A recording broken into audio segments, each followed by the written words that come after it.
ఇంట్లో అందరూ హాల్లో ఉంటారు. ఇంతలో చెంగయ్య అయితే గొడవ చేస్తూ హాల్లోనికి వచ్చి, నా రూమ్లో ఉండవలసిన భూమి కాగితాలు ఇప్పటికీ నా రూమ్లోనే ఉండేవి, కానీ ఈ రోజు నుంచి కనిపించటం లేదు, ఏమయ్యాయి అని చెప్పి గట్టిగా అరుస్తూ ఉంటాడు. దాంతో అక్కడ ఉన్న వసంత అయితే, మీ రూమ్లో ఉన్న ఆస్తి పేపర్లు కనిపించకపోతే మేమేం చేస్తాం మామగారు అని చెప్పి అంటుంది.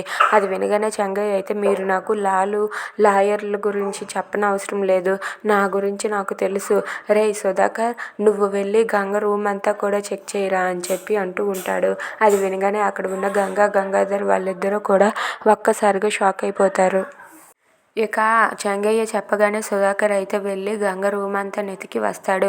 వెతికి వచ్చి ఇలా అంటూ ఉంటాడు, నాన్నగారు, నేను గంగ రూమ్ అంతా చూశాను, ఎక్కడ ఏమీ కనిపించలేదు, కానీ అక్కడ ఇదిగోండి ఈ 2 బ్యాగులు ఉంటే ఇవి తీసుకువచ్చానని చెప్పి సుధాకర్ అయితే అంటాడు. ఇక సుధాకర్ తీసుకువచ్చిన బ్యాగులు 2 కూడా అక్కడ వాళ్ళ ముందే చెంగయ్య అయితే మొత్తం ఓపెన్ చేసి వంపేస్తూ ఉంటాడు. అలా తన బట్టలను వంపుతూ ఉండగా ఇంతలో అక్కడ కొన్ని పేపర్లు కనబడతాయి. ఆ పేపర్లు ఏంటా అని చెప్పి ఫైల్స్ చూసి తీసేసరికి అవి అయితే మొత్తం ఆస్తి పత్రాలు.